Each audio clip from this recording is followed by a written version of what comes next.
नमस्कार, knocking-news.com में आपका स्वागत है। आज सुबह से आप खबरें पढ़ रहे होंगे कि उत्तर प्रदेश में एक न्यूज़ चैनल है हिंदी खबर और देश के बड़े अखबारों में से एक दैनिक भास्कर पर लगातार आयकर के छापे पड़ रहे हैं।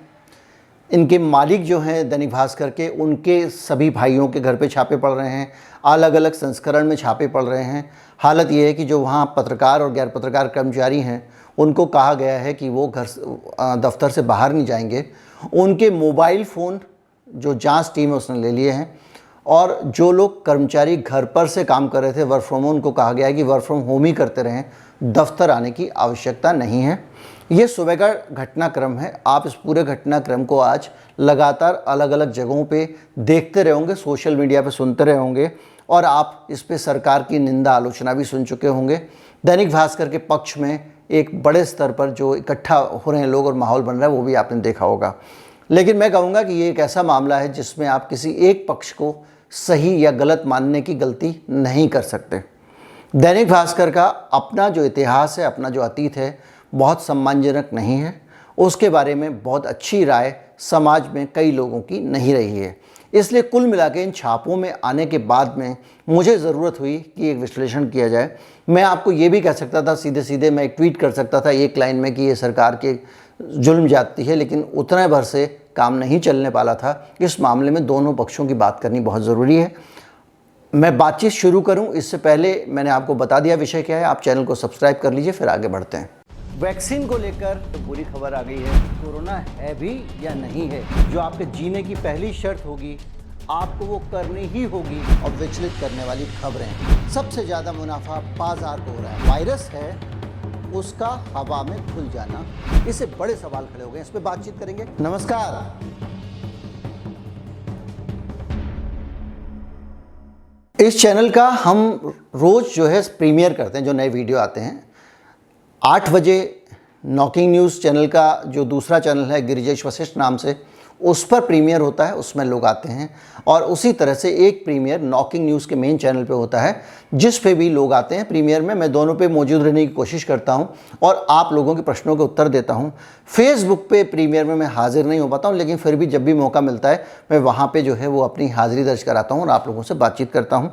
अगर आप वीडियोज़ को लेकर, किसी दूसरी चीज़ों को लेकर मुझसे कोई प्रश्न पूछना चाहते हैं तो आप प्रीमियर में शामिल हो सकते हैं, लाइव चैट में मुझसे मिल सकते हैं।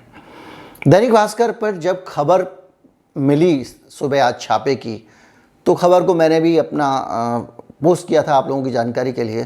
तो सबसे पहली बात मन में जो है, मेरे मन में जो आई वो ये आई कि दैनिक भास्कर जो है वो उसको टारगेट क्यों बनाया जा रहा है, दैनिक भास्कर पे इनकम टैक्स के छापे क्यों पड़ रहे हैं। तो दो चीज़ें थी। एक तो दैनिक भास्कर जो है उसका बहुत रिकॉर्ड ऐसा कोई समाज सेवा वाला नहीं रहा है, उसने कोई पत्रकारिता की क्रांति वाला उसका रिकॉर्ड नहीं रहा है।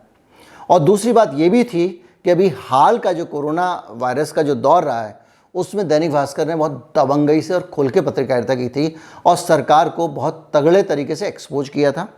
आपने देखा होगा कि जब सरकार कह रही थी कम लोग मरे हैं, ज़्यादा लोग मरे हैं, तो दैनिक भास्कर ही ऐसा अखबार था जिसने अलग अलग जगहों पे डेथ के जो एक्सेस डेथ के डाटा और दूसरे डाटा निकालकर सरकार को एक्सपोज किया था। सरकार कहती थी 10 मरे हैं तो कहता था 10 नहीं 80 मरे हुए हैं, ये देखिए रिकॉर्ड।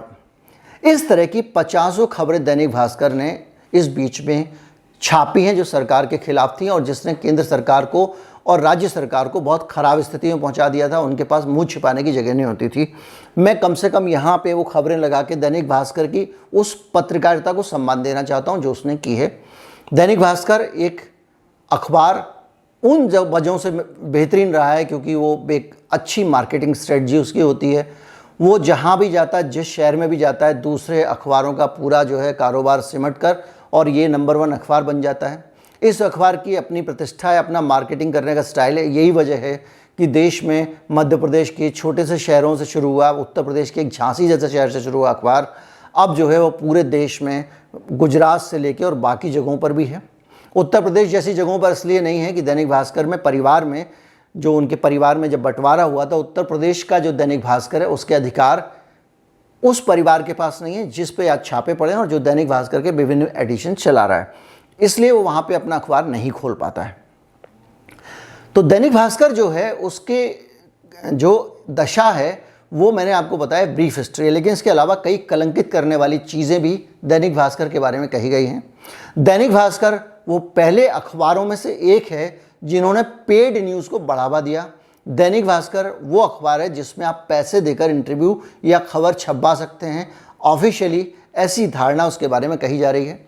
जब भी कहीं पे छोटे बड़े चुनाव होते हैं, स्थानीय निकाय के चुनाव होते हैं, किसी इलाके में किसी मोहल्ले में नगर निगम के चुनाव होते हैं, पंचायत के चुनाव होते हैं, तो दैनिक भास्कर उन लोगों के इंटरव्यू छापना बंद कर देता है जो उसको पैसे नहीं देते हैं। ये भी दैनिक भास्कर के बारे में धारणा है।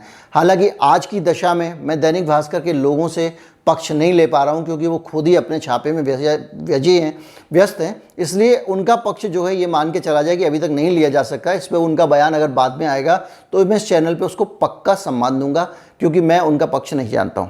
लेकिन दैनिक भास्कर की यही प्रतिष्ठा है। दैनिक भास्कर ने अपने पत्रकारों को कर्मचारी की तरह ट्रीट किया। उनको वो उनकी मर्जी से कभी पत्रकारिता नहीं करने देता था। उसके यहाँ पे यही नियम था कि जो मालिक कहेगा वही होगा। दैनिक भास्कर अगर मजबूत सरकार विरोधी खबरें भी छापता था तो उसके पीछे ये वजह होती थी कि मालिक जो है वो एक प्रेशर बनता था और मालिकों का एक हुजूर जो है मजबूत होता था। ये दैनिक भास्कर की प्रतिष्ठा रही है, या कहें कि आप उनकी कमियां रही हैं या इसके लिए वो बदनाम रहे हैं।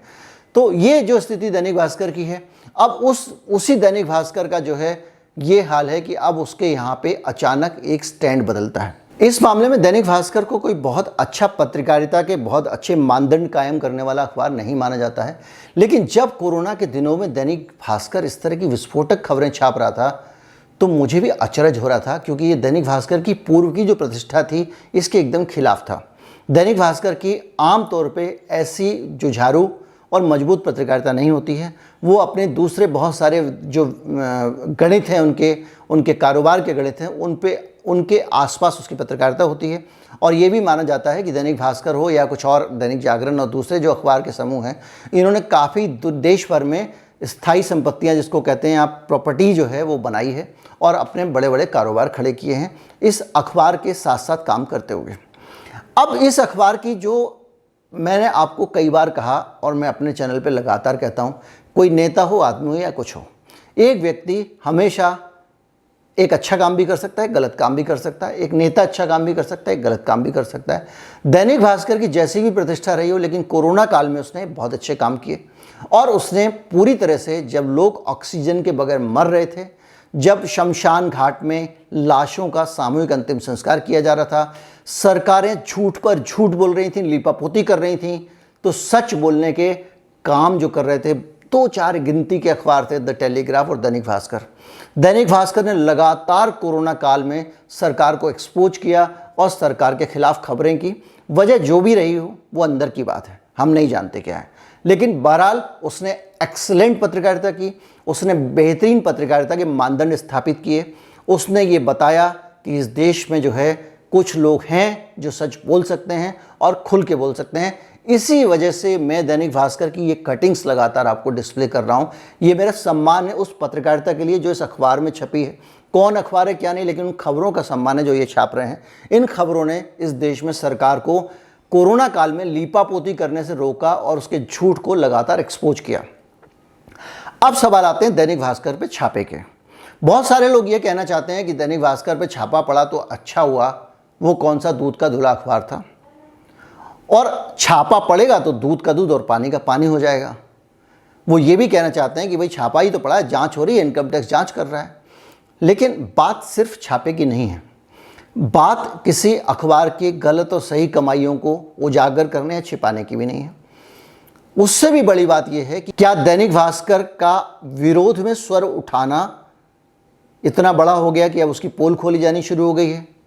क्या ये सरकार के स्तर पर नैतिक है कि अगर कोई व्यक्ति आपको एक्सपोज करता है तो आप उसके सारे के सारे बही खाते खोल लोगे? अब चूंकि बही खाते खुल ही गए हैं, एक दूसरे पे आप लोग हमले कर ही रहे हो, सरकार और अखबार आमने सामने आ ही रहे हैं, तो फिर एक चीज़ और भी सोचने वाली है। और वो चीज़ ये है कि भाई जैसे मैं यहाँ पे रोज़ वीडियो बनाता हूँ, मेरे लिए एक संदेश है। मेरे लिए संदेश ये है, ज़्यादा चूँ चपड़ करोगे तो दैनिक भास्कर की जगह तरह या ब्रजेश की तरह आपको भी नाप दिया जाएगा। मेरा मतलब मैं नहीं है, मेरा मतलब दूसरे अखबारों का ही संदेश है। पहले भी ऐसा होता था, पीछे की सरकारों में भी ऐसा होता था, लेकिन उस वक़्त सरकार को शर्म होती थी। अन्ना हज़ारे ने अगर आंदोलन किया तो कांग्रेस पार्टी चाहती थी उस आंदोलन को उखाड़ने के लिए बहुत सारे मुकदमे दर्ज कर सकती थी, बाद में कुछ भी नहीं होने वाला था, आंदोलन को इतना बड़ा बनने ही नहीं देती। लेकिन वो अपनी छवि को डरते थे। आज भी होता तो वो इस दैनिक भास्कर पे सिर्फ इसलिए छापा नहीं डालते कि बाद में कोई कहेगा कि दैनिक भास्कर जो है वो सरकार के खिलाफ छाप रहा था इसलिए छापा डाल दिया। लेकिन अब हालात बदल गए हैं। अब स्थिति ये है कि जो भी व्यक्ति मुंह उठाता है, सिर उठाता है, उसको इस तरह से कुचलते हैं कि बाकी सब लोग देखें और डरें। और ये लगातार एक मामला नहीं है, आप अतीत में जाते जाइए, आपको एक के बाद एक कई मामले मिलते डालेगी। क्या कुछ अगर आप सरकार के खिलाफ खबर छापते हैं इसका मतलब ये थोड़ी है कि आपके ऊपर रेड नहीं पड़ेगी, ये प्रोटेक्शन हो गया आपके लिए, ये एक तर्क आता है और आ सकता है। लेकिन तब ऐसी स्थिति में आप क्या करेंगे? ऐसी स्थिति में आप इन्वेस्टिगेट करते हैं, आप जानने की कोशिश करते हैं कि दोनों पक्षों का बैकग्राउंड क्या है। तो जब आप बैकग्राउंड पे जाएंगे तो एक पक्ष का तो मैंने आपको पहले ही बता दिया कि दैनिक भास्कर का जो बैकग्राउंड है वो है और वो सब लोगों की जानकारी में है। लेकिन सरकार का बैकग्राउंड अगर देखा जाए तो जब जहाँ जहाँ इस तरह का सेंसिटिव मामला होता है, सरकार इसी तरह से सेंट्रल एजेंसीज का इस्तेमाल करती है और पॉलिटिकल बीजेपी के फ़ायदे के लिए देश की एजेंसियों का इस्तेमाल किया जाता है। तापसी पन्नू, अनुराग कश्यप याद है कितना तगड़े छापे पड़े थे, कुछ हुआ। अशोक गहलोत, जब सचिन पायलट उनका साथ छोड़ के कांग्रेस का जा रहे थे और लग रहा था कि अब जो है सरकार गिर जाएगी अशोक गहलोत की, तो अशोक गहलोत के ऊपर दबाव बनाने के लिए उनके ऊपर इस तरह के निजी छापे डाले गए। उनके आसपास की कंपनियां, उनके परिवार की कंपनियां, सब पे छापे डाल दिए ताकि वो इस प्रेशर में आ जाएं और जो अपने विधायकों को जो मैनेज करने का काम है उसको छोड़ दें। या ये भी हो सकता है कि अचानक उनके ऊपर धन का संकट खड़ा हो जाए। कमलनाथ के जो मिगलानी साहब थे, उनके जो सचिव थे, पूर्व सचिव, उनके यहाँ छापे, 10 जगह छापे, इतने छापे डाले गए कि कमलनाथ जो है वो बाद में जब उनकी सरकार गिराई गई तो छोड़ के चल दिए। ये सब जानते हैं कि कमलनाथ की सरकार जो है उसको बचाने के लिए उन्होंने ठीक से प्रयास ही नहीं किए। आप समझ सकते हैं कि क्या बैकग्राउंड रहा होगा। भूपेश बघेल छत्तीसगढ़ के मुख्यमंत्री, उनके साथ भी यही हुआ। उनके यहाँ पे बड़ी जगहों 25 जगह पे रेड पड़ी है पूरे छत्तीसगढ़ में और उसका उन्होंने जमकर विरोध किया, प्रधानमंत्री को पत्र भी लिखा। अरविंद केजरीवाल जो है उनके दिल्ली सचिवालय पे छापा पड़ गया, उनका दफ्तर ही सील हो गया था, उनके कई मिनिस्टर पे छापे पड़े और उनके इतने सारे एमएलएज के ऊपर मुकदमे लादे गए थे कि अगर आप उस पूरी लिस्ट को देखेंगे तो चौंक जाएंगे। अधिकांश उसमें से बरी हो चुके हैं। कितने मामले में आपको गिनाऊं। पंजाब में छापे पड़े। पंजाब में जब ये किसान आंदोलन हो रहा था और सरकार को लगा कि किसान आंदोलनों को फाइनेंशियल बैकिंग मिल रही है और एक मैसेज भी देना चाहते थे कि आड़तियों से प्रेरित है किसान आंदोलन, तो वहाँ पे आड़तियों के ऊपर बड़ी संख्या में छापे मारे गए, जिसमें अमरिंदर सिंह सामने निकल के आए। उन्होंने आड़तियों की तरफ से उनको बचाने के लिए बयान दिए। अब ये सारी चीज़ें जो हैं, ये बैकग्राउंड है सरकार का, जिसमें योगेंद्र यादव के भाई का तो आपको पता ही होगा, योगेंद्र यादव की बहन का जो है वो अस्पताल है, उनके अस्पतालों पर रेड डाल दी गई उनको दबाव में लेने के लिए। और तो और येदियुरप्पा जो हैं कर्नाटक के मुख्यमंत्री, उनके बेटे का स्टिंग ऑपरेशन चलाने वाले चैनल पे भी रेड डाल दी गई। ये इतिहास है। अब आप कहेंगे कि साहब रेड डाली तो क्या हो गया, ये तो काम है, अगर कोई आदमी गड़बड़ करता है तो रेड डलेगी। लेकिन इतना समय हो गया, इसमें से कई रेड पुरानी हो गई, काफ़ी पुरानी हो गई। कुछ तो निकल के आना चाहिए था। कहीं कमलनाथ या उनका कोई सहयोगी जेल में जाना चाहिए था, कहीं अशोक गहलोत का कोई निकट संबंधी जेल में जाना चाहिए था। जब विधायकों की खरीद फरोख्त का जो प्रेशर बनाया जा रहा था, उतने तक ही मामला क्यों था? केजरीवाल के मामले में कुछ हो जाता। ये सारी की सारी चीज़ें ये बताती हैं कि किस तरह से सरकार और देश, जो संविधान प्रदत्त शक्तियाँ हैं, उनका इस्तेमाल, जो ताकत तो संविधान ने दी है ना, आपको लोगों ने वोट दिया, संविधान ने ताकत दी, तो वो ताकत देश चलाने के लिए दी है, ना कि सरकार चलाने के लिए, ना कि सरकार से भी ज़्यादा पार्टी चलाने के लिए और पार्टी के हित में देश के संसाधनों का इस्तेमाल करने के लिए। अब जो दैनिक भास्कर की रेड पे आप आते हैं तो जो कैरेक्टर देखते हैं आप, उसके बाद ये लगता है कि ये रेड जो है वो कहीं ना कहीं पॉलिटिकली मोटिवेटेड है। अब मामला सिर्फ पॉलिटिकली मोटिवेटेड रेड का होता तब भी चल जाता, लेकिन आप एक बात सोचिए, इस दौर में सब लोग डरे हुए हैं। लोग कह सकते हैं, बहुत सारे लोग लिखेंगे अभी इसके नीचे, कहाँ डरे बताइए, आप भी तो बोल रहे हो। मैं जानता हूं कि मेरे अंदर क्या चल रहा है और सब लोगों को ये लगता है कि यार आवाज़ जो है वो उठाएं कि ना उठाएं। मुझे दिन में 10 दफ़ा मेरे निकट संबंधी, मेरे दोस्त कहते हैं यार तुमको क्या पड़ी है, क्यों चक्कर में पड़े हो, कुछ और डाल दो, चैनल तो वैसे भी चलेगा तुम्हारा।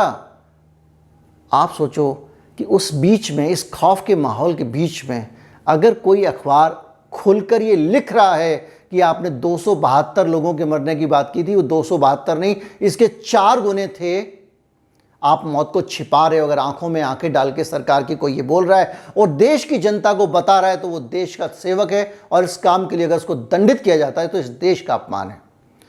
कोई भी आदमी अगर जनता के सामने कोई भी जानकारी लाएगा, मैं आपको बता रहा हूं कि अरे साहब, अडानी, जिन अडानी को मोदी जी का बहुत नज़दीकी कहा जाता है, उनकी चटनी बनाई जा रही है आजकल। क्यों बनाई जा रही है आपको पता है? उन्होंने अपने एजीएम में भाषण देते हुए ये कह दिया कि इस देश में कोरोना का प्रबंधन इससे भी बेहतर हो सकता था, जो नहीं हुआ है। इतने भर पे अडानी साहब की हालत ख़राब है। उनके शेयर ज़रा पता करिए कितने गिर गए, कौन कौन सी जांच हो रही हैं। अब सारे के सारे जो उनके गुनाह थे, उन्होंने उससे बड़ा, इतना बड़ा गुनाह कर दिया कि उन गुनाहों की माफ़ी वापस ले ली गई है, गुनाह अजीम कर दिया है, क्योंकि उन्होंने बयान दे दिया है। अब अडानी साहब के जो है एक एक करके पता नहीं कौन कौन से उनकी कंपनी में ये 5% इस कंपनी ने पैसा लगाया था, इस कंपनी का तो रिकॉर्ड ऐसा है, ये सब हो रहा है। अब खुर्दबीन लेकर, मतलब कुल मिला के अब जो स्थिति है वो ये है कि भैया आदमी करे तो क्या करे, क्योंकि इस पूरी स्थिति में जब फिर दैनिक भास्कर का मामला आता है तो आपको लगता है कि ये वो पॉइंट है जिस पे दैनिक भास्कर के तमाम सारे इधर उधर के इतिहास के बावजूद आज उसके साथ खड़े होने की ज़रूरत है। आज इस वक्त उसका समर्थन करने की ज़रूरत है, क्योंकि आप समर्थन दैनिक भास्कर का नहीं कर रहे हैं, आप जो गलत तरीके से, गलत नीयत से रेड डाली जा रही है उसका विरोध कर रहे हैं।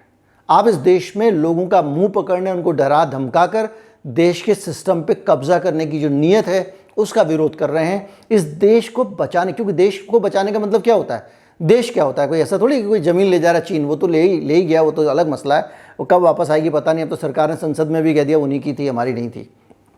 खैर, ज़मीन नहीं होती है इस देश में। एक जो सिस्टम है, लोग बातचीत करते हैं, लोगों का जो पूरा का पूरा एक सेटअप है, इस देश की जो व्यवस्था है, उस व्यवस्था को अगर कुछ लोग अपना कब्जा कर लें, उस व्यवस्था को अपने इशारों पर नचाएं, उस व्यवस्था के अंदर वो अपनी जो सरकार की ताकत है, जिसका काम कानून को इन्फोर्स करने का, उसका इस्तेमाल करें, तो निश्चित मान के चलिए कि ये अच्छे लक्षण बिल्कुल नहीं है।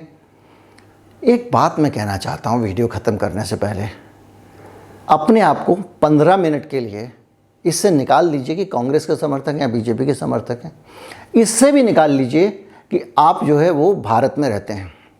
अब आप सोचिए कि किसी अफ्रीका के देश के बारे में ऐसी खबरें आप पढ़ रहे होते तो आपके मन में क्या राय बनती? आप सोचिए किसी मोगाफुली के देश में, किसी मोगाम्बो के देश में, या कोई भी आप दुनिया का अफ्रीकन देश होता, या साउथ अफ्रीका के बारे में जब आप खबरें पढ़ते हैं कि वहाँ पे एक उद्योगपति ने पूरे देश पे कब्ज़ा कर रखा है और उसके चक्कर में पूरा सिस्टम बर्बाद हो गया, तो आप सोचिए कि वो खबरें हटा दीजिए और अपने आप को सोचिए कि आप बाहर से बैठकर भारत के बारे में जान रहे हैं और पढ़ रहे हैं, तो आपकी क्या राय बनती है? वो जो राय आपकी बनती है वही स्थिति हमारे देश की है। हम रोज़ रोज़ इसमें जी रहे हैं ना, इसलिए हमको उस इंटेंसिटी का एहसास नहीं हो रहा है। अगर आपको मेरा काम अच्छा लगता है, इस चैनल को सपोर्ट करना चाहते हैं, UPI ID है नीचे डिस्क्रिप्शन में, उसके ज़रिए भुगतान कर सकते हैं। कुछ लोग अगर चाहते हैं कि सीधे अकाउंट में पैसे ट्रांसफ़र करना चाहते हैं, तो उसके लिए भी आपको अपना जो है वो अकाउंट की डिटेल दे दूंगा, उसके लिए आपको ईमेल करना होगा। नमस्कार, जय हिंद। इस वीडियो को शेयर करें, ज़्यादा से ज़्यादा लोगों तक पहुंचाएं।